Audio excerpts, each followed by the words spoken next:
Bienvenido a un nuevo capítulo de Cómo estudiar la Biblia.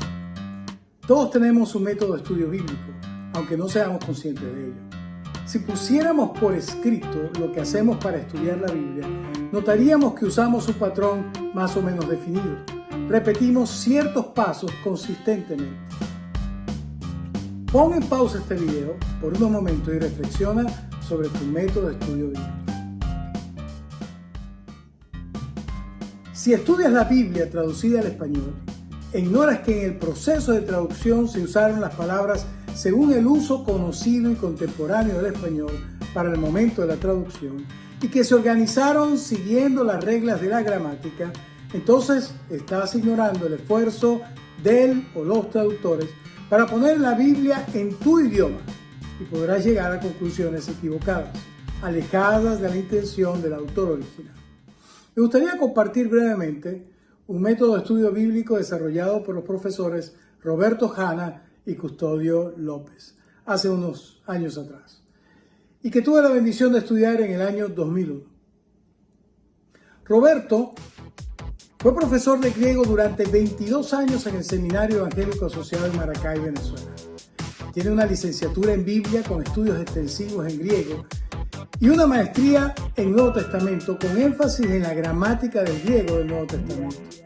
Además, ha escrito varios libros: Ayuda gramatical para el estudio del Nuevo Testamento en griego, Ayuda léxica para la lectura del Nuevo Testamento en griego y Sintaxis exegética del Nuevo Testamento en griego. Fue durante la producción de estas obras que desarrolló este método de estudio bíblico que enseña bajo el título El estudio eficaz de la Biblia en su página web www.dsb.org. Actualmente vive en Michigan, en los Estados Unidos de América.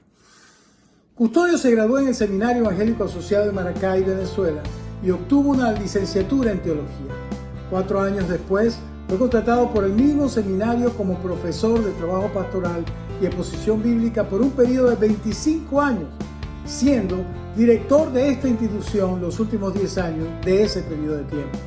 Publicó varias obras dirigidas principalmente a pastores y líderes cristianos, tales como Unidad y diversidad dentro de la Iglesia de Cristo, el fin de la predicación hacia la predicación eficaz, entre otros. Participó con Roberto en el desarrollo de material y en el entrenamiento de pastores los últimos años, hasta su llamado a la presencia del Señor en este año 2021.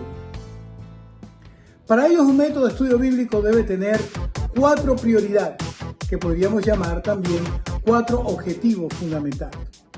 Primero, debe analizar el texto bíblico para entender lo que el autor quiso comunicarle a sus destinatarios originales.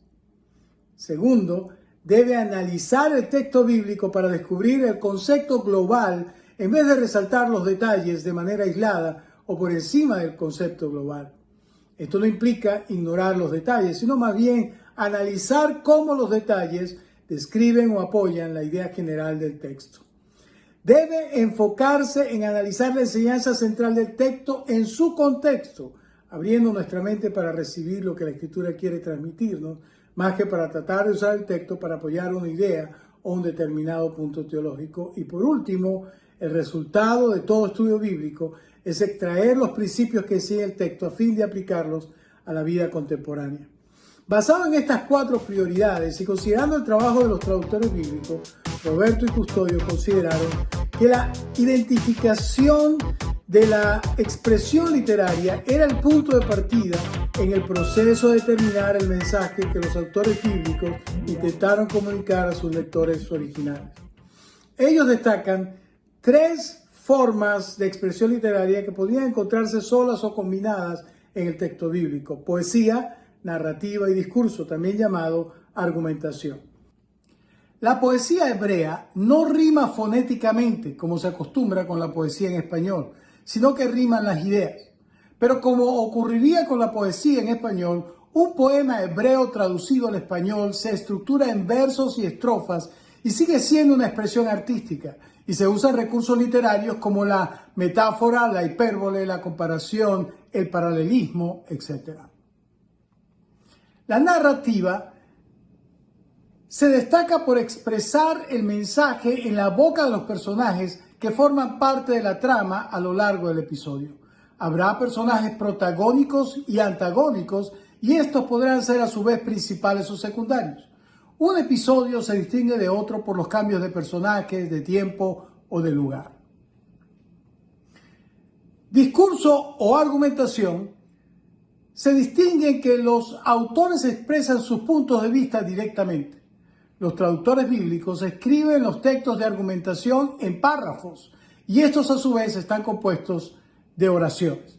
Las oraciones podrán ser simples, coordinadas o subordinadas, y están compuestas por sustantivos, artículos, adjetivos, pronombres, verbos, adverbios, conjunciones y preposiciones.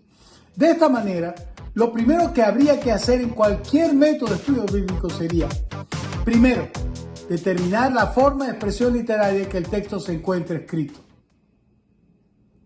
Si es poesía, debemos prestarle atención especial a los versos que forman un poema, el paralelismo muy común en la poesía hebrea y las figuras del lenguaje que presentan. Si es narrativa, debe prestársele atención a los personajes involucrados en un episodio en particular y la trama en la que los personajes se relacionan. Si es argumentación, necesitaremos analizar las oraciones que forman el párrafo, lo que las oraciones afirman y la relación de las afirmaciones entre sí. Y lo primero te lleva a lo siguiente: determinar la unidad básica de pensamiento de acuerdo con la forma de expresión literaria utilizada en el texto. Es decir, cuál es la cantidad mínima de información que puedo analizar para llegar a conclusiones válidas. En el caso de la poesía, la unidad básica de pensamiento y análisis es el poema. En el caso de narrativa, la unidad básica de información es el episodio. Y en el caso de argumentación, la unidad básica de información o de estudio es el párrafo.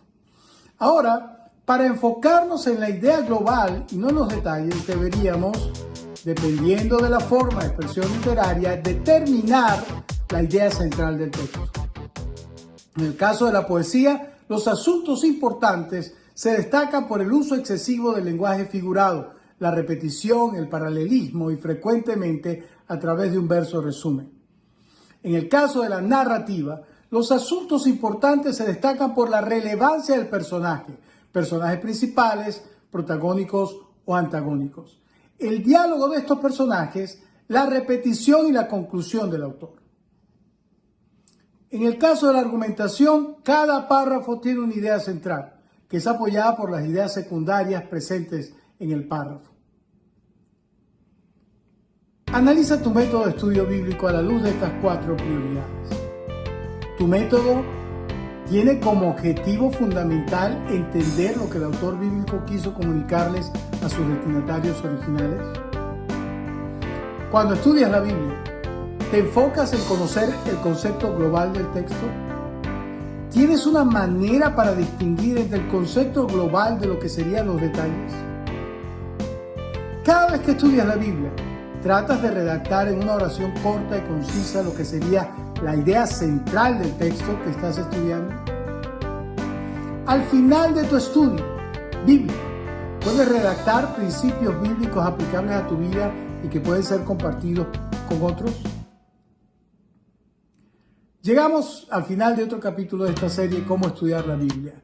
Si quieres profundizar en el método de los profesores y López, puedes aplicar a los cursos online que son totalmente gratis en su página web www.dsb.org. Te invito a seguir con el próximo capítulo de esta serie, en el cual estudiaremos los pasos metodológicos para determinar lo que afirma el texto bíblico. Hasta la próxima y que Dios les continúe bendiciendo.